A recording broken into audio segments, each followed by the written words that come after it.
Okay, so you just got your kit from Shapeways and it's in a bag and it's all connected together by these little trees. I'm going to show how we cut that apart.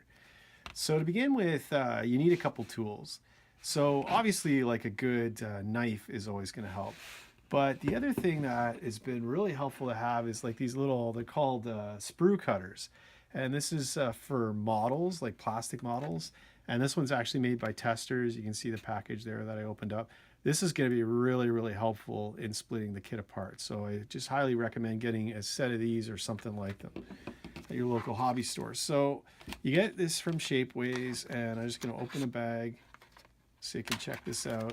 And see, again, this comes out as one part, kind of like when you get a model, like it's not all individual pieces. So the trick here is, where do I cut to get this thing into all little pieces? So let's start with just these back pieces here. So you can see there's sort of these hook shapes. So this, you want to be careful. So you've got little bars sticking out here. So let's begin. We're going to cut the outside bar like that. And then the next bar, but do not cut this little tab here. That's very, very important. So we'll do that. Okay, and then we're going to do the other one, same thing. We're going to cut these outer two bars, but make sure we don't touch this tab. So cut the bar, I'll make sure that doesn't go flying. There we go. Okay, so that's the first thing set up. And then next, what we want to do is we want to cut these little ball joint parts free from the feet themselves. So this one's a little trickier. We want to get into this portion here. So we're going to cut that, and then same on the other side. Cut that. Okay, so we're moving along. Next, we're going to go to the bottom. Once again, we've got a little bar here. Hopefully you can see that in the video. We're going to go right in the middle. There's a bar right in the middle. Cut that. Okay, and there's another bar right here. And we're going to cut that. So now we have 1 foot free. That's good. And then the other foot is not quite free. So we're just going to, this time, these actually have like a flat edge. So I'm actually going to try and get that edge as flat as possible on this surface and cut down. And I'll trim that one pretty close. And that foot's pretty much ready to go. Actually, I do have a little piece here. Same thing. Put it on the flat part, hold it down, and trim it. And then that's pretty good. Now you may want to go back later and just lightly trim off any of the extra surface with a good Olfa blade, like a really good sharp blade. So that's sort of the last step. But that one's looking pretty good. And then once again here. Now, look carefully when you go to clean this one up. So there's actually 2 tabs here. Those are for the kit. So don't trim those. This one here. And this one here. Okay, and then when we go back here, same thing. Remember the ones we cut before? Trim them nice and flat. Here. Here. Okay, that foot, oh, one little here. Trim that nice and flat. Oh, that's separated. There we go. And same on the other side.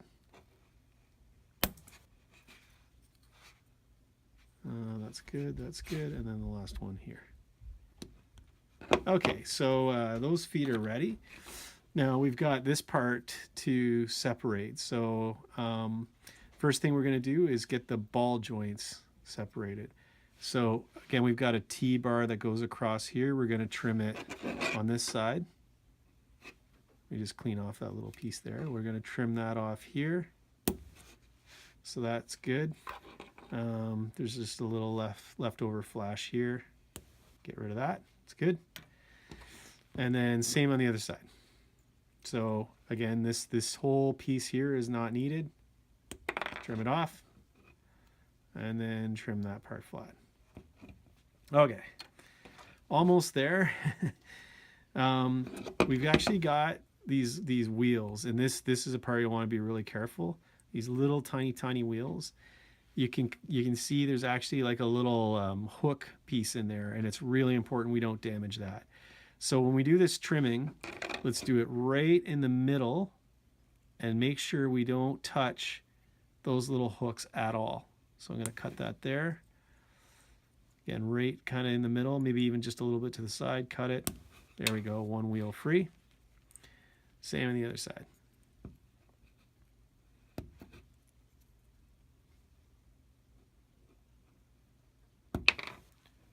Okay, so now the wheel ends up having like a little extra post sticking out. So we'll trim that up later. And now we're down to the last two pieces to free up. So once again, all that part in the middle is not needed. So we're just going to trim that there. Watch your fingers. Trim it there. This part might be a little harder because they are fairly close together. There we go. That one kind of came free. Okay, this is all waste. You don't need this. I'll just throw that away.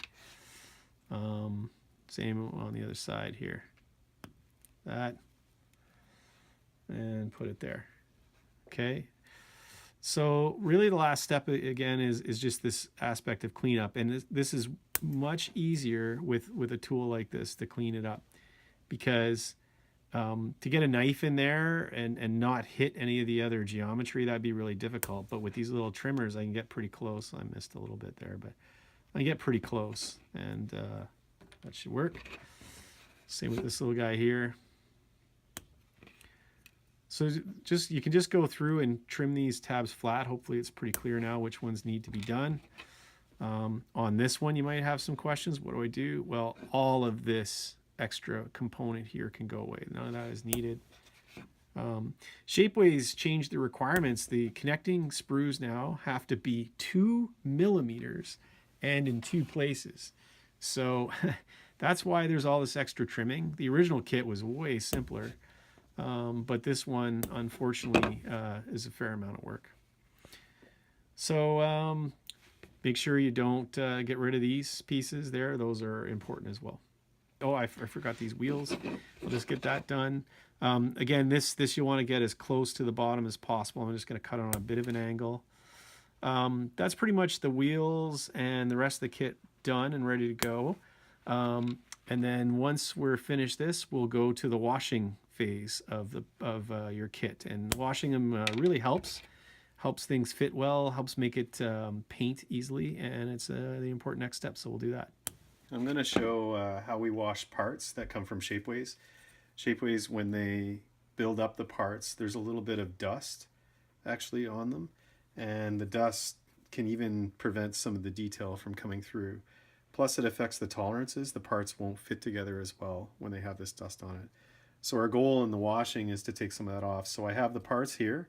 This is the Surefoot kit. I've got just an old toothbrush, obviously not in use anymore. I've got some just regular dish soap will do, and just a regular empty margarine container. So what I'm going to do is just get some lukewarm water going here. Just put a tiny, not too much soap, just a couple drops. Just a little bit in the bottom. And just mix that up. Now what I do is I wash them over the sink, but I make sure I actually plug the sink just in case a part goes overboard. So literally I just take the parts and I drop them in.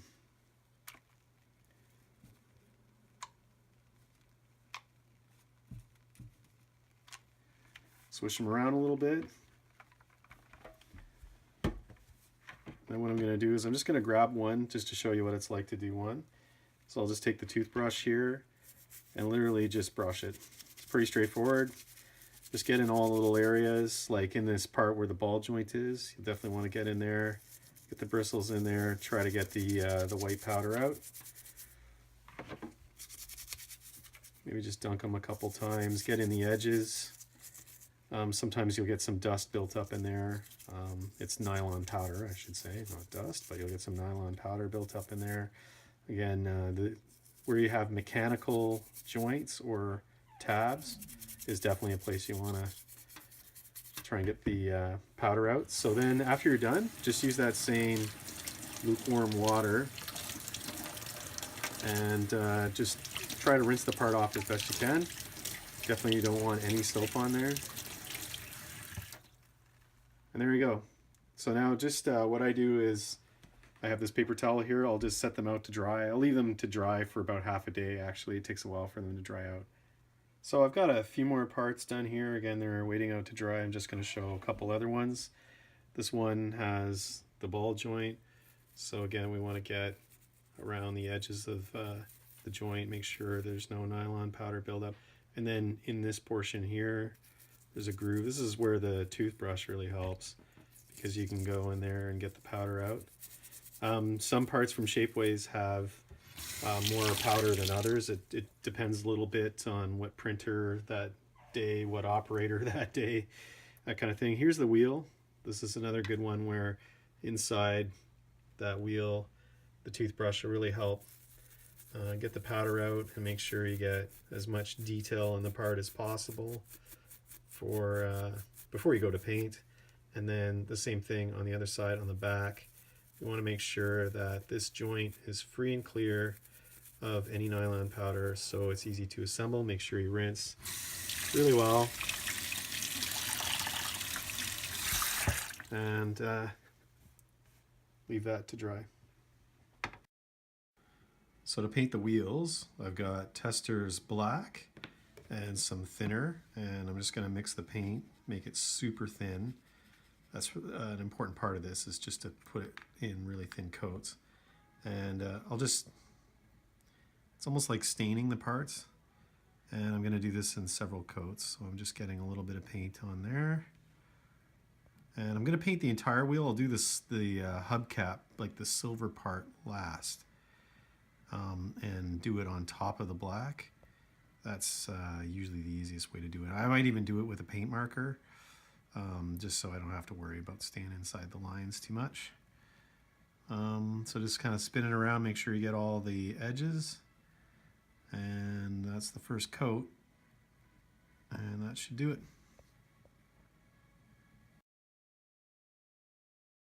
So here's how to mix the colors for Lift Ticket. This is the BotCon version. And what you need is, this is Tamiya X7 Red, just their regular red. This is actually like a bright purple that I found in an RC store. So there actually does tend to be a little tiny bit of purple. So I think anything like a bright purple will help, because you're not going to use much of this. And then this is just a regular craft grade of acrylic white. They all are acrylic, that's important, so they're compatible. So I'm just gonna take this out, and I'm only gonna mix up a small amount, but I'll just show you how I mix. I don't know the exact amounts for this figure, but I'll show you like a technique that lets you mix together successfully. I'm just gonna put, again, just a very, very, very tiny amount of purple down there. And then again, a very tiny amount of white. Don't need much.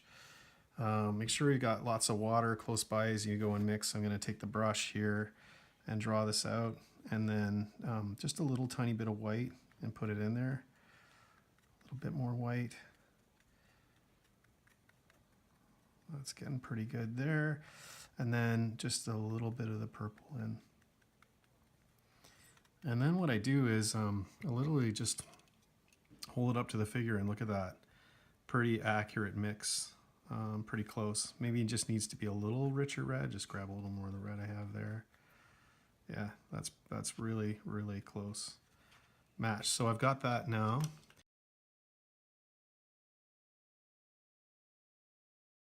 And these are parts, they've got quite a few coats on them. So you can see it's been building up. And I'm just going to try to make sure it's thin when I apply it. That's key, because you want it to really like soak into the figure, or into the parts. You need the paint to soak in. And I'm just going to apply that there. Looks like this might be just a little on the pink side, so maybe just make sure I get a little more red in that. You can see actually the previous coat had maybe a little too much orange in it. So once in a while, the colors do drift around a little bit. That's okay. That's why you do it in thin coats. You can always correct the color after the fact if you're not happy with it. So that's why I work in this fashion.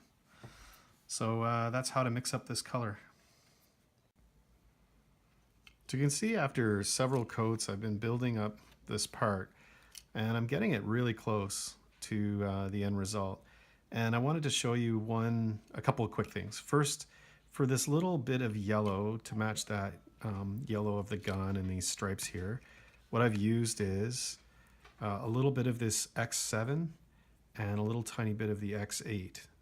Actually, little tiny bit of X7 and mostly X8. And that'll get you this color. And I've just been building it up. That's 2 coats. The other thing that I do that really helps is I've got this satin varnish. And this I just got at a hobby store. And it's clear, and it actually adds a little bit of gloss to the part. And you can see that it helps reduce that look, that Shapeways look. So the part's got a little bit of gloss to it. So this is hoist, and I'll show you how to do the green for hoist. Now the kit I had made was from a while ago, and it's already pretty close to the color, but I'm just going to show you what I did to get that color. So to begin with, I've got this Tamiya X28 Park Green. So this will get you most of the way. So I'm just going to get a bit of this out here.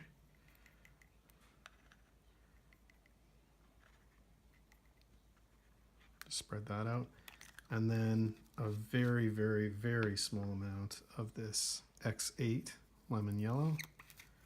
Very small amount.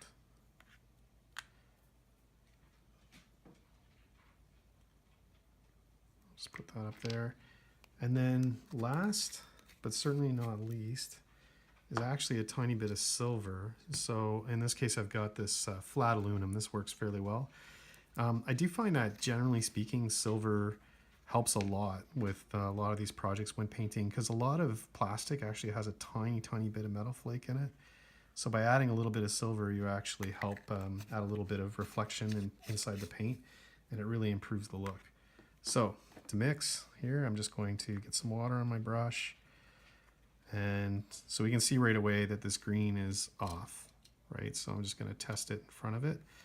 So to begin with, I mostly want to dull and darken that green with the silver. And you can see that gets a lot closer. And then I'm just going to take a tiny bit of the yellow in there. And now we're getting really close. So I'm just going to take that, very thin coats, and apply it on top of my parts here. Ooh, that's too bright. I'm looking at that and I'm thinking, okay, I need to actually add a tiny bit of black. So I've got this, that one's empty. So I've got actually XF1, or you can go with X1. It's probably better to go with X1. I'm actually out of the regular black, so I'm going to put a flat black, but you should probably use a gloss black if you can.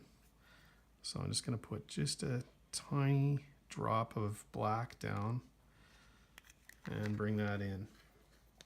Now I have to be really careful because I could quickly go way too dark with this. So I'm just going to nudge the brush in there. So I've just kept mixing it here, and I've got the right amount. You can see it's fairly easy to go too dark with the green, and I've managed to get it, I think, pretty close. So I'm going to check it against my source, and it's looking pretty good. Let me get a little more paint on there to check. It's looking pretty close, and you can see that when I'm actually applying it to the parts here, I'm doing it like super thin, and that allows it, like when it dries, it'll actually change the color a little bit. It might dry a little lighter, for example. So you can see that that's looking pretty accurate. You see there's a little glob here. Just keep drawing that out, thinning it out, and making it nice and even, and that's the key. So there's little spots here.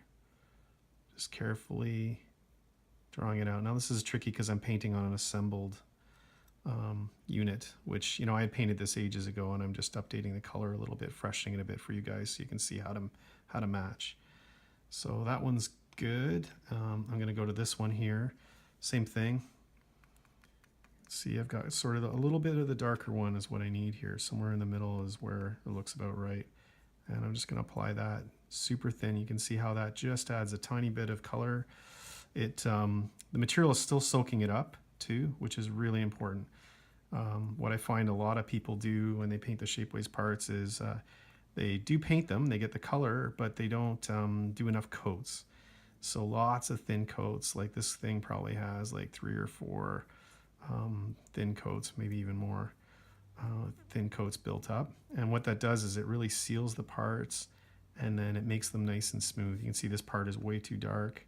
Here, I'm just going to go in and add a little bit, carefully painting around some of the mechanical portions of this. Try to get all the gaps. And super thin, like this stuff is just full of water, like I'm hardly getting any paint down, which is important because then it'll dry a little bit clear and show some of the color underneath, and it makes it more forgiving, and I can just tweak the color as I go.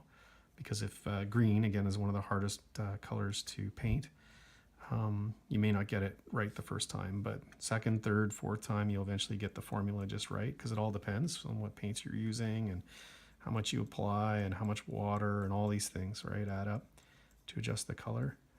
So you want to get it right. So there you go. For matching the paint color to Trailcutter here, you look at him and you'd think, oh, he's black, right? I'll just paint him black. No, he's actually got a fair amount of silver and blue in him to get the color right for these parts. So I'll just give you an idea of what it's like to match them up. What I've got here is I've got Tamiya black. This is a flat black. I recommend actually you use the regular black, but I happen to be out of it today. And then Tamiya blue, just their regular blue, and Tamiya silver. In this case, I'm using aluminum. Over to my pad here, you can see I've got a little bit of black, a little bit of silver, a little bit of blue, and you just gotta carefully mix it. Like, it's pretty easy to accidentally add too much. So when you go into the silver, just grab a brush stroke and add. Grab a brush stroke and add.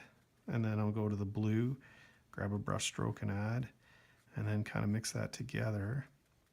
And you can actually see how that is not true black. Just a hair more silver. And I'm going to go over to my my actual figure here and compare. And you can see that's actually the correct color. So that's what you need to do is, again, mostly black. Maybe, you know, I don't know, 10 or 20 drops of black to maybe 1 tiny drop of silver, 1 tiny drop of blue. And that should get you pretty close. Again, like all leathers, you want to build up in very thin layers so you can adjust the color a little bit as you go. Okay, so we're nearly done, and I'm just going to show a few of the last few steps. So I've gone and painted these parts. So these are the little wheel holder parts, and these are the little trailer hitches. And I've done that in basically this XF16 flat aluminum, so it's a nice silver finish. The other thing I did is I actually painted the inside of these wheels, but I did it actually with a paint marker. So what's nice about the paint marker is it gives you a lot of control. So I'm just going to give an example of using that here. This one you see has a really fine tip, and I'm actually going to just paint the inside of this area here. So how you can do that, I encourage people that if you're doing this to paint the outside part first and then just kind of fill in the center part. And that one's done. Again, I'm going to paint the edge.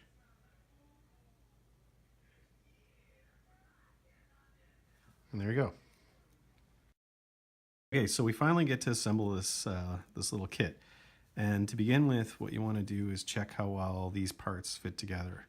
And mine's a little bit tight, so I'm actually going to take just a regular drill bit. This is a 7/64 drill bit here, and I'm going to take it on the side that has the holes. And just by hand, I'm going to go here and just spin it, and maybe twist a little bit and just get out any of the debris and maybe extra paint that's kind of built up in there that's not needed. And that should free up these two halves so they fit together nicely, and that's working well. That's good. And then the next thing to do is figure out how you're going to assemble these little parts. This is the one you want to do next. So this little portion here, this actually holds the wheel, and we want this part towards the back and this fat part towards the outside. So I'm going to put this one on this side. That one goes there. That one towards the back, and the fat part towards the outside. So that one's going to go on that side. So install these is a little tricky. You actually have to flex the part a little bit. So I'm going to put it, position it in here, and you can see there's a little notch in the top. And you do have to, again, you do have to stretch the plastic a little bit to get this in. And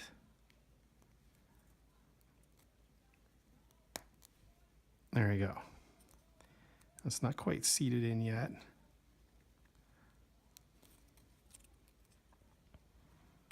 There, you can see it's actually popped in and it's nice and straight. And this should be able to go up and down. Okay, I'll do the other side just to make it super clear. So again, what we want to do, we want this sort of fat tubular structure that's going to go towards towards this outer side. And then we want this little, there's like a little tiny tab here that's going to face backwards. Okay, and then you start, there's a little hole up here.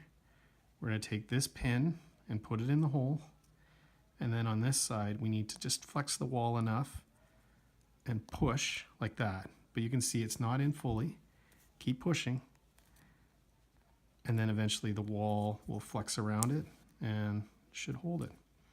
And then when you go like this, you'll actually feel like there's a little detent and it should lock in the upright position.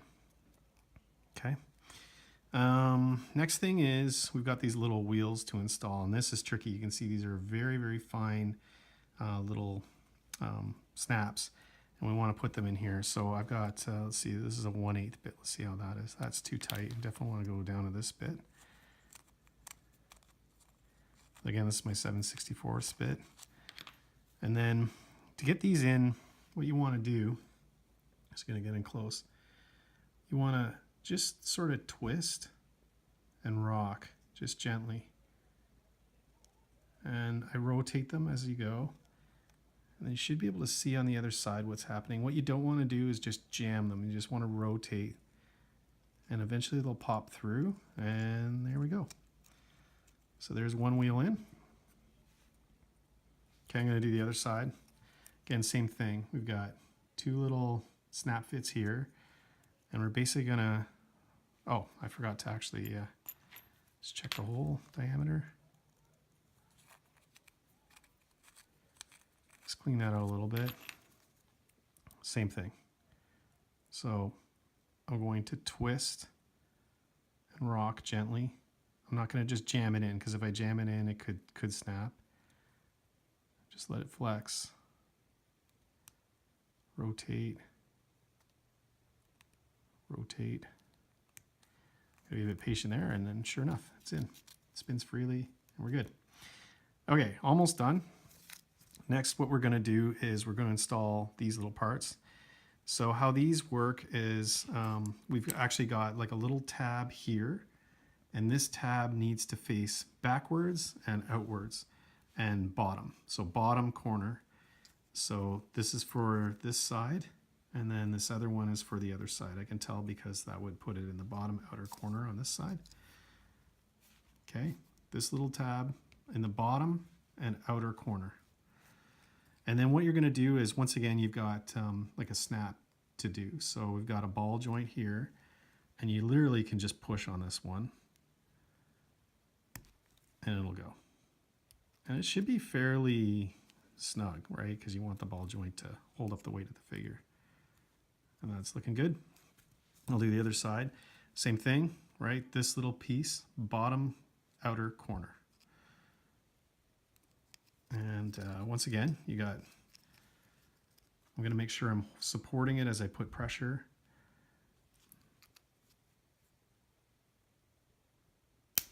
There we go. Okay. And then the last part is simply the trailer hitch. So what you've got is, again, you've got an inside and an outside. So you can see the little hooks. We want those on the outsides, and those are going to clamp like this. So, and the other way you can tell is you should have holes, peg, peg, peg, peg, holes and pegs. So now actually probably a good thing to double check just quickly is again the fit on these. Are these pegging together? That's actually working well, so I don't need to make any adjustments. If I did, once again, I just take the drill bit and just twist it by hand. So once again, in this case, you want to support this here as you pop that on. These should go on fairly easily. So I'm going to support the peg with my nail as I push here. There we go. So let's just do a test fit, and you'll get to see part of the transformation. Actually, for trailer mode, all you really do is simply take those two pieces and peg them together there and peg them together there. And I'll show you later how that works in the vehicle mode. For the robot mode, I'm just going to pull these apart. Just kind of put my nail in there. These actually pop together fairly well. What I'm going to do is take the wheel and just fold it down. Needs to be down and out of the way, and then take this little part here at the back and pop it in, and there's a little snap and that'll hold it. And then to install it on the figure, what you want to look for is on this leg there's two little grooves, and that corresponds to some grooves here. Okay, hold up the foot and you want to slide that on to there. Now it's going to be, this little tab here also locks against this edge there. So you'll end up flexing it a little bit to get it on. But this is the magic of the Shapeways stuff. It does flex. Let me just get that leg out of the way. It will flex and it'll pop on. And that should hold on really securely. And we'll do it on the other side. So again, wheel down, right, all the way. And then this part folds, locks in that little portion there, wheel down all the way, foot up. On this side, it's just a little different. There's going to be three little tiny grooves on there. That corresponds to this groove, that groove, the middle groove doesn't really do anything. So once again, we'll get some flex on that thing. It'll pop around, and there we go. So there is our figure, a lot more stable. Okay, let's get them transformed. What you want to do is you want to locate, there's a little tab on the inside here, and you're just going to lift on that and pull, and that'll pop off. Same thing on the other side. So we've got a little tab on the inside there. I'm just going to lift on that and it'll pop off. So to transform the trailer pieces here, to begin with, what I'm going to do is just take the wheel part and lift it up, and you'll feel it actually, there's little catches there, and it'll pop in at 90 degrees. And then you take this little hitch at the back and rotate that 90 degrees, and then that's going to be parallel with that face. Same for the other side. Again, just put your finger in underneath the wheel, lift gently, you'll feel it pop to the 90-degree position. And then this here, rotate it out. And then what I like to do is I actually like to tab this part first, and those just sandwich together, and then come back here and do the other two halves. And that is your trailer. And to connect the trailer, I'm just going to take the figure here. He's in alt mode. And what you want to do is you want to look at the bottom. You've got a little ledge here that comes from the hinges for the feet. And then you've got a little ledge here at the top of the bumper.